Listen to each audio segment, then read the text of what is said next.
Hi, everyone. Welcome to our June Book Club Favorites event. This month, we're discussing Lady Tan's Circle of Women from New York Times bestselling author Lisa See. Today, we are joined by the author herself. We are also joined by our marketing expert, Ashley, and our publicity expert, Cassandra, to help lead the conversation.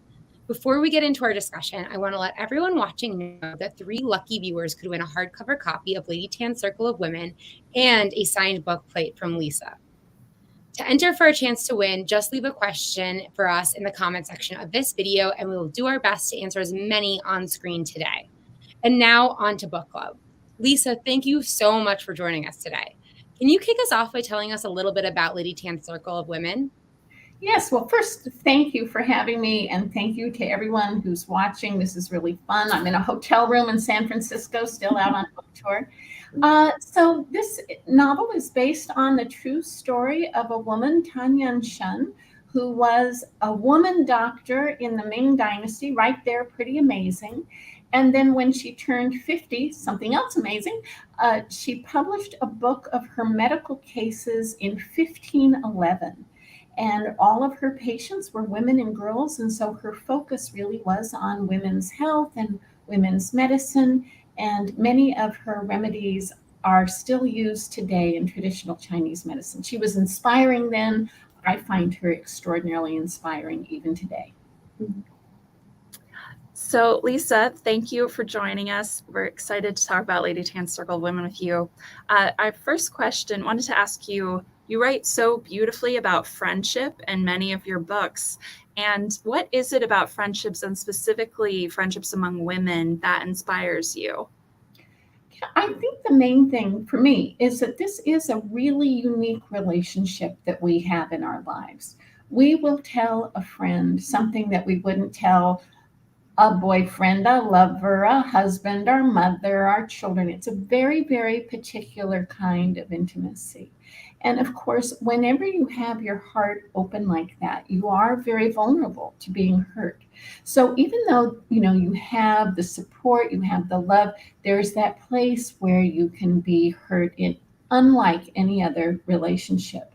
So I think of those as sort of like the dark shadow sides of female friendship, those little dark shadowy corners. And so, again, I'm right there with all the bonds, but wherever I see those little shadowy corners, that's where I want to go. Yeah, that's a really good point. And I think, I think some of what you're getting at is that there's a lot of similarities between Tanyan Sheng and, modern women, especially in the way that she balances work and her home life. And that's kind of something that women today are experiencing. So I just wanted to, ask you and see if you can talk about more about what the similarities you see between Tanyan Sheng and modern women. So she was a traditional Confucian woman, for her time. She went into an arranged marriage when she was 15. She had 4 children. She managed her husband's household. But within that, and this is at a time, when Confucius had these sayings like an educated woman is a worthless woman. A good woman should never go more than 3 steps beyond her front door. But obviously, even though she followed all the rules, she was also breaking them left and right and trying to, have what today we would call a career. And that whole sense, and, they didn't talk about this 500 years ago, but of work-life balance. And I think that that's something that we all struggle with today. And the fact that she was doing it then, and so many of the issues that she dealt with then in her day-to-day life. One of my favorite parts of the novel is the beginning of the rice and salt days section, where you just follow her from morning until evening and what her day looks like. And while my days are, don't have the same things that she's doing, as I wrote that, I kept thinking about my own life and the lives of my friends, and how by the time you get to the end of the day, you're just, please, where's the TV? And again, what she did in her time and the way she managed her life and tried to find that balance is something that I think we can all relate to today. I think another kind of universal aspect of the novel is Yan Shen's mother, respectful lady, and that's what happens with respectful lady is so formative. Is there what was the biggest way you think respectful lady influences Yunshan and the story? So this is a spoiler, but it's only by the end of the first chapter. So I don't think it's too much, but Yunshan's mother dies at the end of the first chapter. And she dies actually from an infection from her bound feet that she hasn't been taking care of for some reason. We don't know yet. But her mother is in a pretty dark place, I think. And one of the things she says, and was reputed to have said in real life, was to live is to suffer.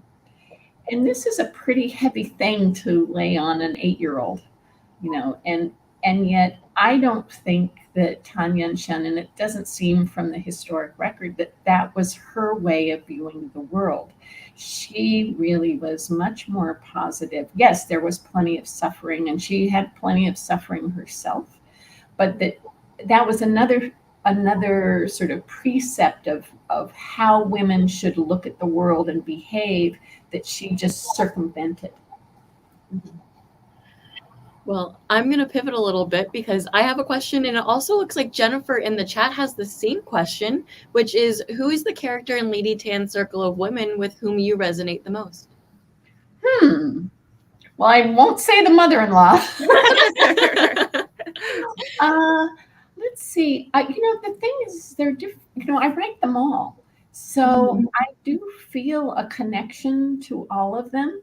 Obviously, Tan Yunshan is the main character, and it's written from her point of view. But I've really come to feel more of a connection, actually, to Mei Ling, the daughter of a midwife who's studying to be a midwife, who's kind of paired in this interesting friendship with Yunshan. And that her journey is so difficult, but she's so heroic in so many ways.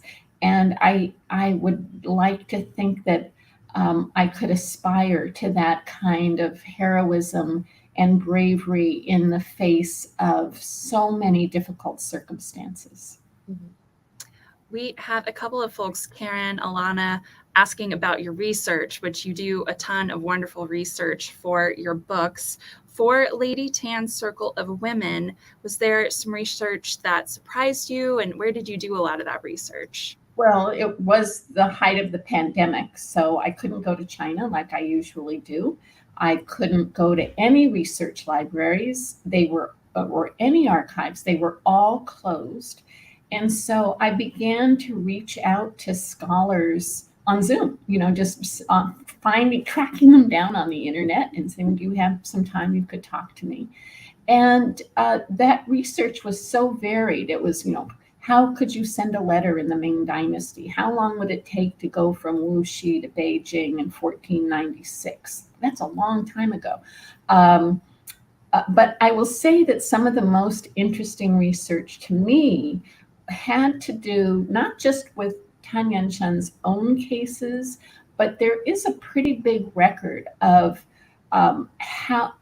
medical cases about women in that time period, and so many interesting ideas about childbirth in particular. And one of my favorites had to do with ghost pregnancies.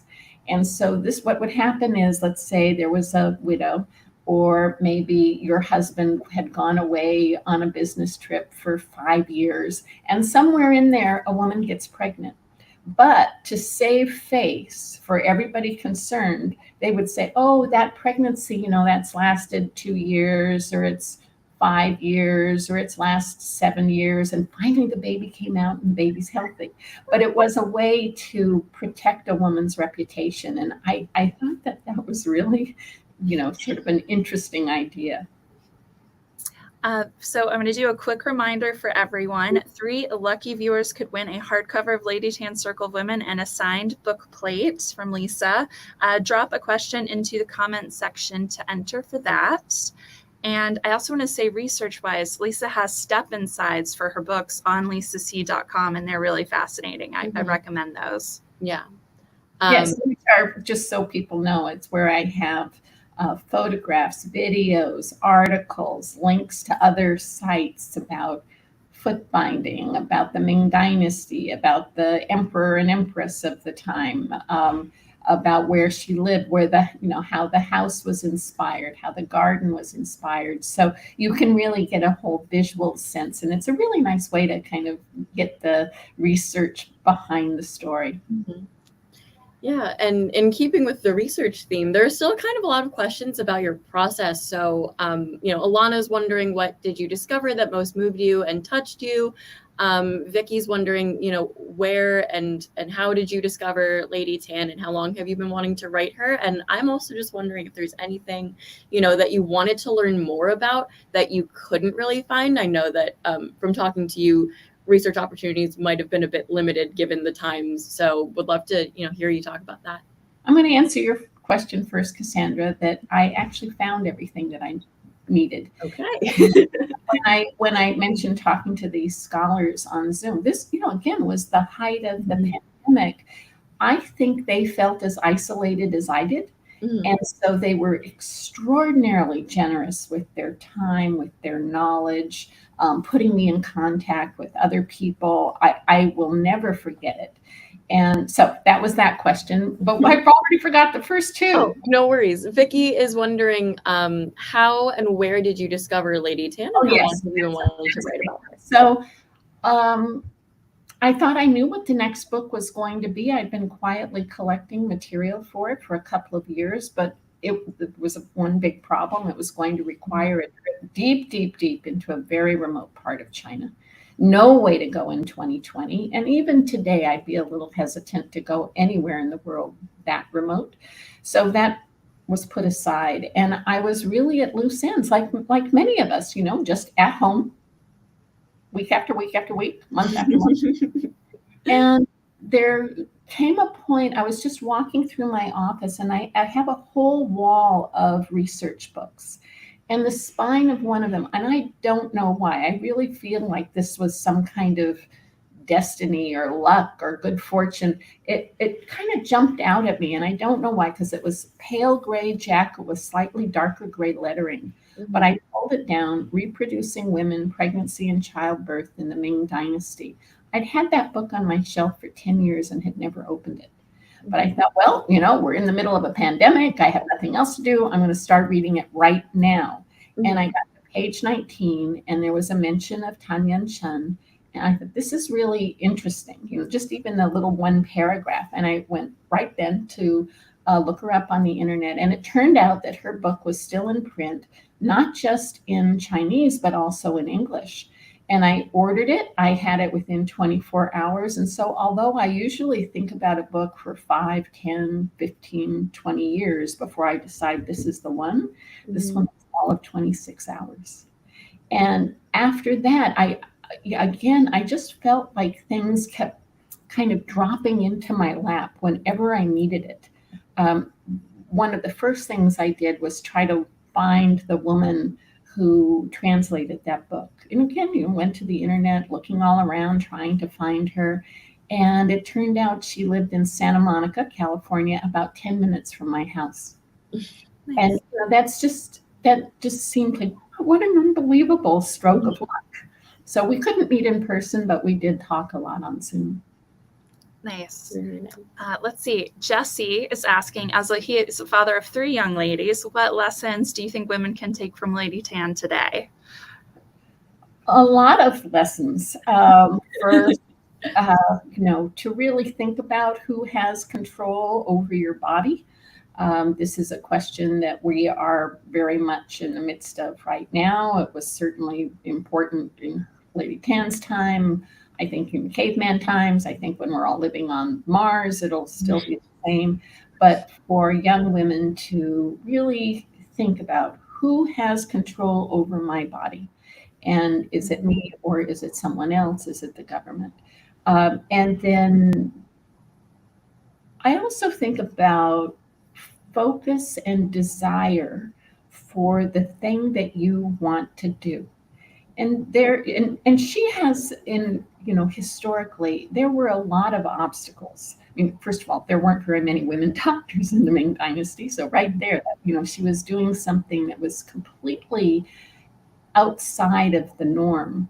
And she had to, I wouldn't say fight, but she came up against a lot of resistance, from her mother-in-law, from her husband, that I think even today, maybe those obstacles take different forms, but that if you really want something and you really have a particular desire to do something, you just should stay focused and follow. Well, this is kind of a cliche, but follow your dream, and don't listen to that other stuff that's around you that's saying you can't do it, or that's not right for you, or you're not smart enough, you're only a woman. Just put that out and keep focused on what you can do and what you want to do. Yeah, that's really great, Lisa. Thank you. Wendy is wondering, while writing your books, do the characters kind of infiltrate your life? For instance, do you ever say to yourself, what would Yan Shan do or say in this situation? Yes. And when a book is done, so I like to think I'm a pretty nice person, but there's one character actually from Snowflower and the Secret Fan who sometimes when something is happening that I'm not very happy about, I hear her. Like, this is what you should say.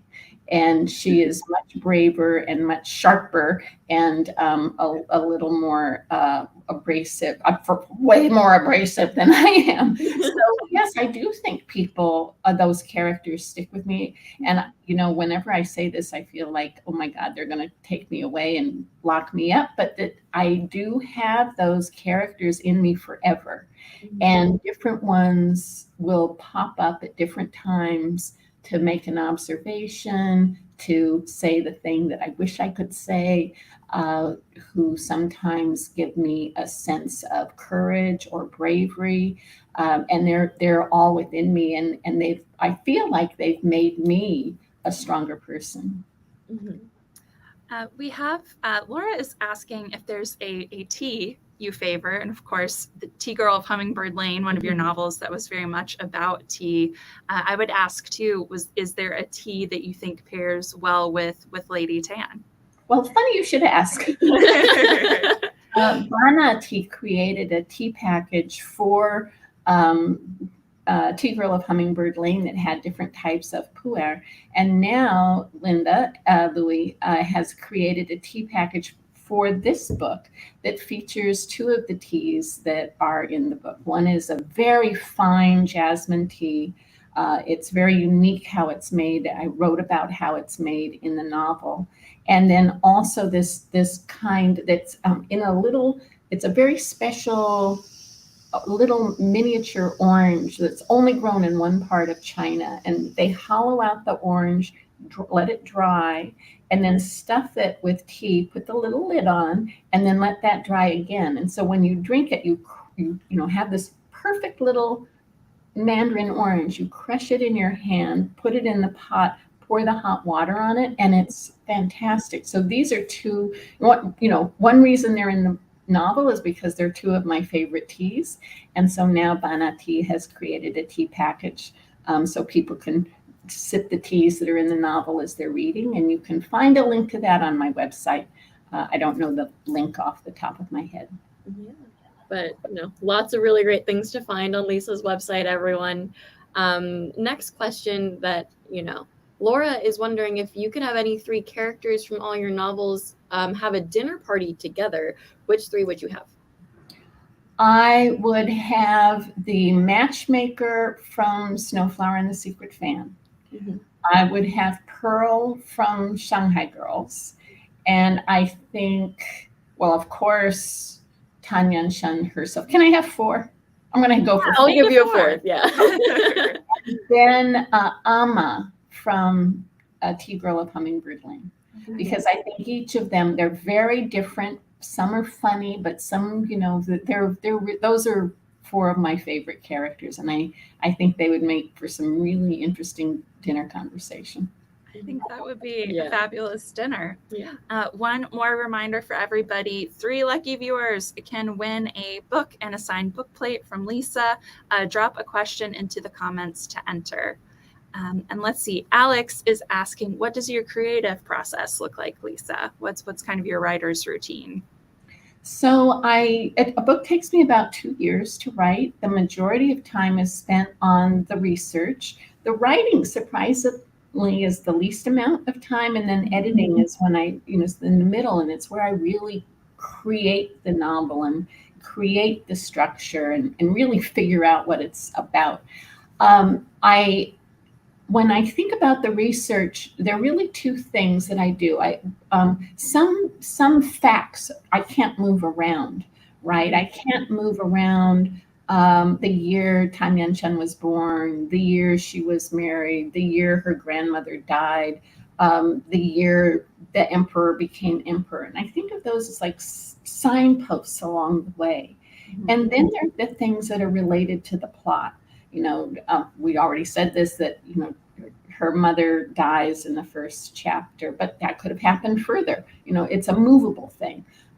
She's going to go live with her grandparents. She's going to meet this little girl. Eventually, the grandmother's going to match them. And she's going to go into an arranged marriage. She's going to have her first baby. And so there's some part of that where they're a little bit movable, right? And I can move them around. And those 2 become signposts along the way. Then when I sit down to write, I don't know how I'm going to get there. That's the magical part. I just sit down and I just start writing and think, how am I going to get to that spot? Yeah. And so Pat is wondering, kind of continuing that thought, do you get your inspiration from your next book when you're doing research for a current book? I actually have sort of there on the back burner about 30 ideas. Some of them is just something I've ripped out of a magazine. Some things I've collected, a lot of material on. But then when I finish a novel, I pull all of that stuff out, and I then sort of go through and like, what are my top 5 that I'd like? And I actually write up a little bit about all of them, and then I send them to my agent, to my editor, also show them to my husband. And my husband is great because he will say, these are all good, honey, but the one you want to write. The one. And it's true, I do, but I feel like I go through that process. And then, this one came at me so completely differently. It was unlike any of the other books. So I try not to think about what will be next, although sometimes I'm, again, quietly collecting stuff, but that doesn't mean that will be next. I'm sure everybody is wondering, do you have an idea of what's next after Lady Tan, or are you still in the idea deciding phase? I actually do, and I've done about 80% of the research, and as soon as the tour is done, I'm going to sit down and start getting to work seriously on it. I'm using as the historic backdrop the 1871 Chinese massacre in Los Angeles. And Los Angeles at that time was considered to be the wildest of the Wild West towns. Most people don't know that. They think of Dodge City and Deadwood and Laramie, but in fact, Los Angeles was the wildest. And at that time, there were only 34 Chinese women living in Los Angeles in this rough, violent time, and they were completely separated from their culture. And so I'm telling the story from the perspective of three real women who lived through that time. And I'm so excited about it. And I'll just say that one of those characters is actually based on 2. It's I've taken bits and pieces from both of their stories. These were women who were sold by their families in China, shipped here to California, where they were bought and sold over and over again in prostitution. And although slavery had been outlawed in our country, here in California, there was this loophole for owning and selling and buying Chinese women.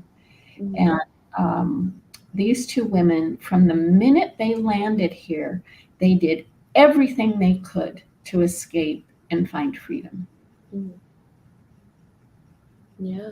No, that sounds absolutely amazing. I'm very much looking forward to reading Lisa. I know you're on tour for a few more weeks, but excited to see what you have in store. I think, Ash, we have more time for one more, right? I think one more. Yeah. Let's see. Let's see if there's something that I might have missed. Oh, I think this one's cool. Penny is wondering, what's been your favorite book to conduct research for and to write? If you do have a favorite.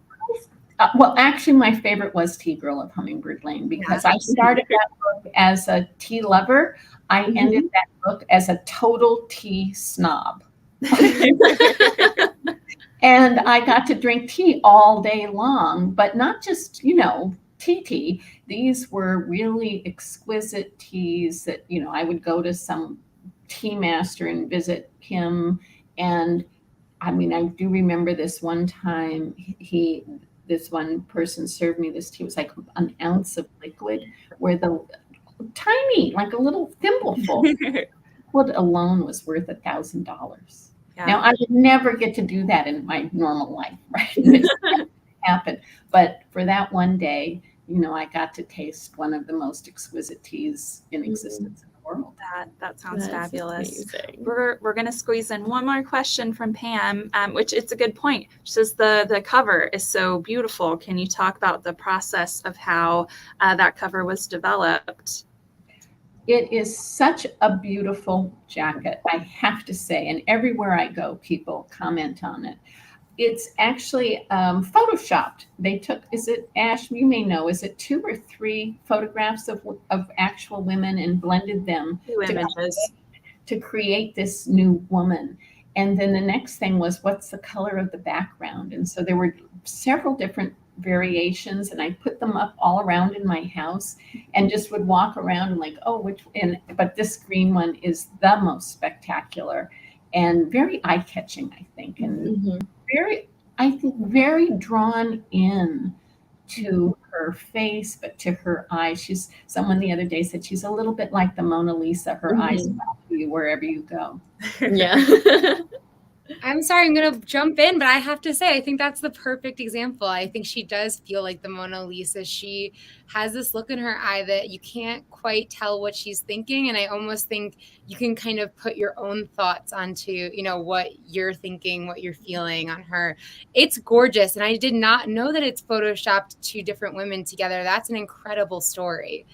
Sorry, I'm going to jump in and just thank you all so much for an incredible discussion. I learned so much about the book and about the writing process. It's really lovely to hear all about it. Before we go, I just want to give one last reminder that you can still post a question in the comments section to be entered to win our Lady Tan sweepstakes. Our next book club favorites read will be Sunshine Nails. You can join our Facebook group or follow us on Instagram for our latest updates. And to keep up with Lisa, as we said, please go to her website. She has a wealth of information. You can go check out the teas that she mentioned, but you can also follow her on Facebook and Instagram.